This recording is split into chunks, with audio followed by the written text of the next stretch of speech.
స్వచ్ఛమైన నాణ్యమైన గౌదర్పార్ పూజా ఉత్పత్తులు www.gaudarpar.com ద్వారా ఆన్లైన్ లో ఆర్డర్ చేయండి. మీ ఇంటిని దేవాలయంగా మార్చుకోండి. నమస్తే రమగారు. నమస్తే చేయ. రమగారు, రాఖీ పౌర్ణమి ఉంది మనకి. ప్రతి సంవత్సరం చేసుకుంటూ ఉంటాం. మీరు ఎప్పుడు చెప్తారు మనది కాదు, మన సంస్కృతి కాదు అనుకున్నా కూడా అలా నలుగురితో నారాయణ కదండి. మీరు కడతారండి?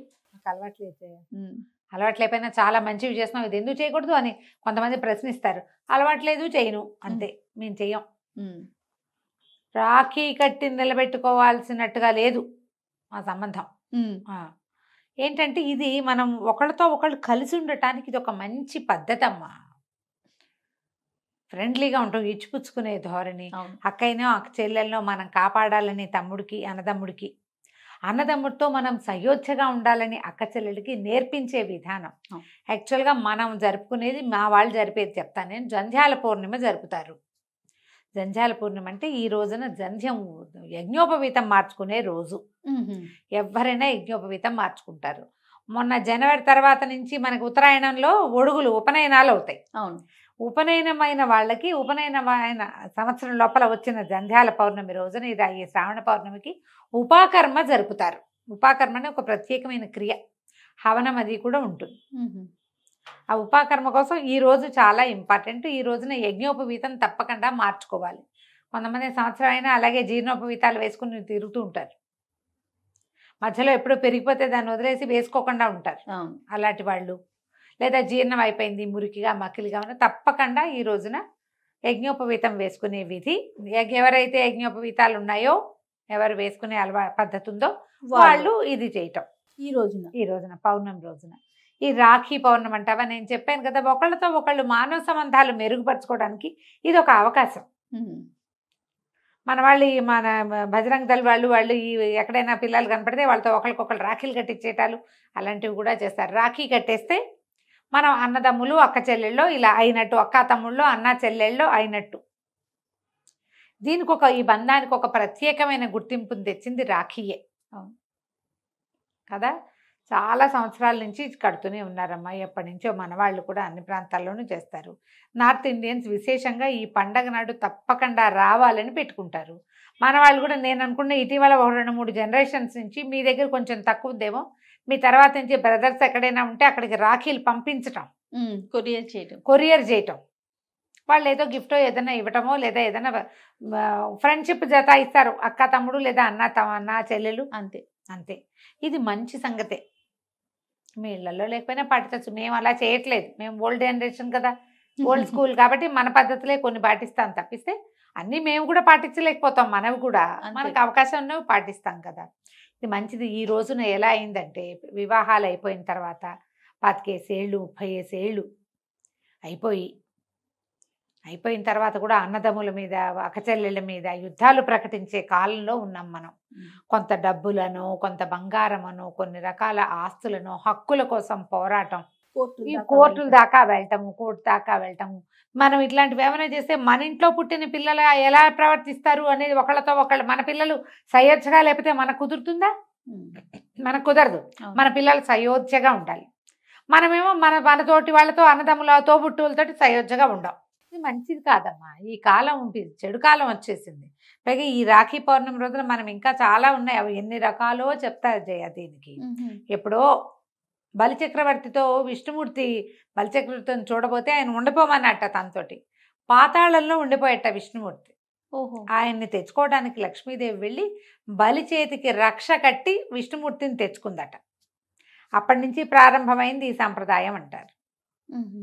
ఈ ఇంద్రుడు మన దానవులతోటి, రాక్షసులతోటి యుద్ధం చేసి చేసి చేసి ఓడిపోయి గెలవలేని స్థితిలో ఉంటే ఆవిడ విష్ణు పూజ చేసి, త్రిమూర్తుల్ని పూజించి, ఒక రక్షని, ఇప్పుడు మనం తోరం కట్టుకుంటాం కదా, అవును, ఆ రక్షని ఆయన చేతికి కట్టింది శచీదేవి, ఇంద్రాణి.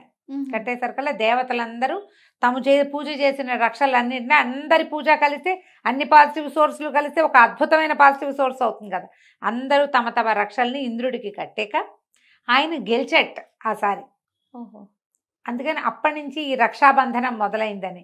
నేను నీతో ఉన్నాను, నీకు బలం అవసరమైతే నేను బలం అవుతాను, నీకు శక్తి అవసరమైతే నేను శక్తి అవుతాను, నీకు సహాయం కావాలంటే ఆ సహాయాన్ని నేను అవుతాను, నేను నీతో ఉంటాను అని చెప్పటమే రాఖీ.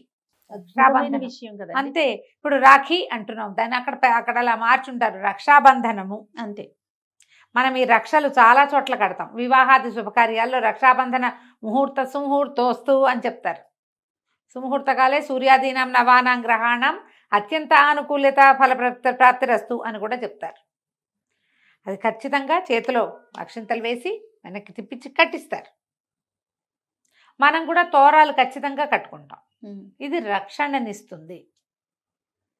ఈ విధానాన్ని అనుసరించదలిచిన వాళ్ళు చక్కగా అనుసరించండి అమ్మా. కొత్త వాళ్ళు కూడా చక్కగా చేయొచ్చు. మన అలెగ్జాండర్ భార్య ఆమె పురుషోత్తముడికి పంపించిందని ఒక రక్షాబంధనం, ఆ దానిని మన్నించి ఆయన అలెగ్జాండర్ దొరికిన చంపకుండా వదిలిపెట్టాడని చెప్తారు. చెయ్యి కత్తెత్తేసరికల్లా ఆమె కట్టిన రక్షాబంధనం కనపడుతూ మిలమిల్లాడుతూ కనిపించేసరికి ఇప్పుడు ఇతన్ని సంహరిస్తే ఆమె సౌభాగ్యం పోతుందని వదిలిపెట్టాడు పురుషోత్తముడు అంటారు. అలాంటిది కూడా చరిత్రలో ఒక కథ ఉంది. అంత విలువిచ్చేవారు, అంత విలువిచ్చేవారు. ఇప్పుడు ఊరికే ఏదో నామకే వాస్తే వాళ్ళు ఇచ్చే ఓ బహుమతి కోసమో ఇది పండగ ఈ రోజున ఇది చెయ్యాలి మన సంస్కృతి సాంప్రదాయం అని కాదమ్మా, దాన్ని నిలబెట్టుకోమని. అది ఓ తాడుతో అయిపోయిందా? అయిపోదు కదండి. కాదు కదా, నిలబెట్టుకోవాలి. బాంధవ్యాన్ని నిలబెట్టుకోవటం కోసమే ఇలాంటి పద్ధతులు ఏర్పరిచి పెట్టారు. ఇప్పుడు మనం ఎంతసేపు ఫోన్లు వాట్సాప్లు ఫేస్ టైంలు వచ్చేసినాయి చేయం.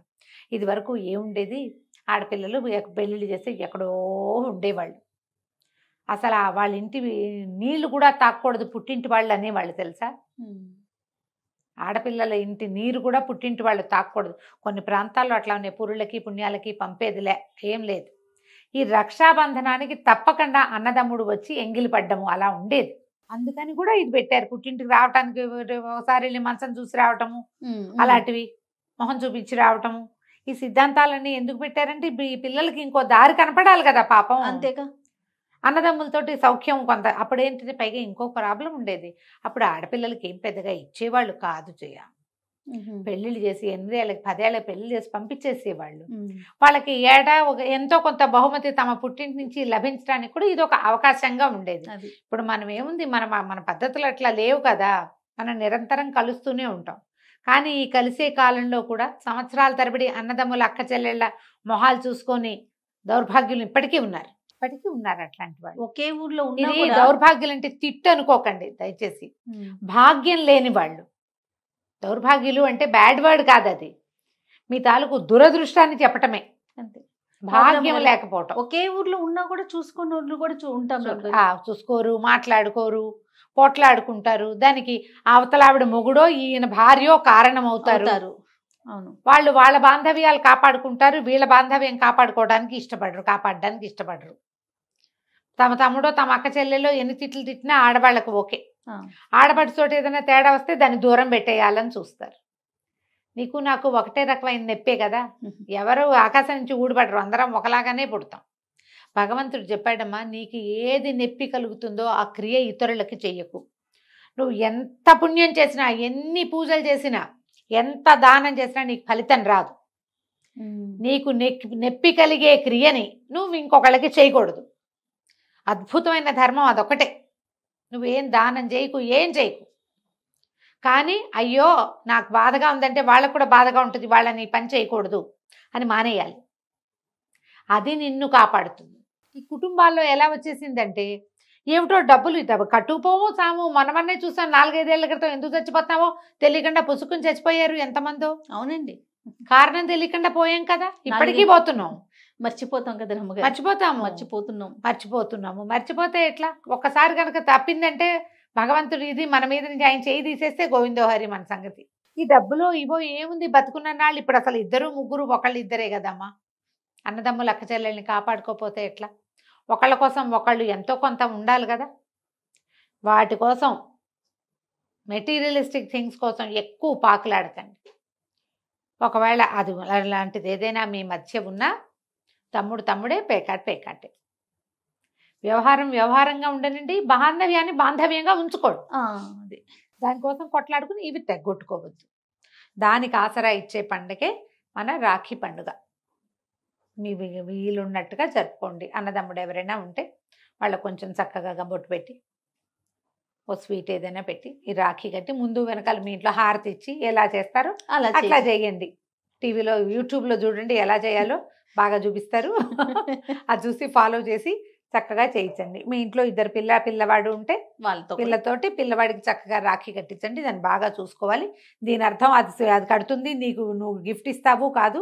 అమ్మాయిలకు కూడా అర్థమయ్యేలా చెప్పాలి. నువ్వు ఇలా కడుతున్నావు అంటే అన్నయ్యని తమ్ముడినో ఎప్పుడు సపోర్ట్ చేయాలి, ఎప్పుడు వాళ్ళకి తోడు ఉండాలి, కలిసి ఉండాలి మీ ఇద్దరు అని పిల్లలు కూడా చక్కగా అర్థమయ్యేలాగా చెప్పండి. ఈ రోజున హయగ్రీవ జయంతి కూడా జరుపుతారు జయ. హయగ్రీవుడి కథ చెప్పుకున్నాం కదా మనం ఇదివరకు. హయగ్రీవుడు కూడా ఆయనకి హయగ్రీవాన్ని విష్ణుమూర్తికి అంటించిన రోజు ఇది అని చెప్తారు. ఆయన హయగ్రీవుడిగా పునర్జీవితుడైన రోజుగా చెప్తారు. మనం ఏదైనా జ్ఞానానందమయం దేవం లాంటి చిన్న శ్లోకాన్ని చదువుకుని హయగ్రీవ ఆరాధన కూడా చేసుకోవచ్చు. జంధ్యాలు మార్చుకునే వాళ్ళు ఎలాగో మార్చుకుంటారు కదా. మీ పద్ధతుల ప్రకారం రాఖీ పండుగను జరుపుకోండి. ఎవరైనా కజిన్స్లో వాళ్ళలో స్నేహితులు ఉంటే ఈ రాఖీలే కట్టాలని అనుకోకండి, కుదిరితే చేయండి. లేకపోతే చక్కగా ఫోన్ చేసి hi brother how are you, hi sister how are you అని చిన్నవి 4 మాటలైనా చక్కగా మనసు విప్పి మాట్లాడుకోండి. స్నేహాన్ని పెంచుకోండి మీ మధ్య. నమస్తే. నమస్తే జయ.